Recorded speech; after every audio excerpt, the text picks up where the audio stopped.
Jesus said, man shall not live by bread alone. Jesus said, a man's life consisteth not in the abundance of the things which he possesseth. There's something deeper in your life that you need, that materialism cannot satisfy. Money cannot satisfy.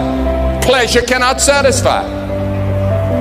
And one of the things that you need is the forgiveness of sin. Because all of us have sinned against God. And the word sin means lawbreaker. You are a breaker of the laws of God, and so am I. And the Bible says that if you have broken in one point, you have broken all of God's laws. So we are breakers of all of God's laws, and there is a penalty for breaking the law of God, and that penalty is death and destruction and judgment and hell.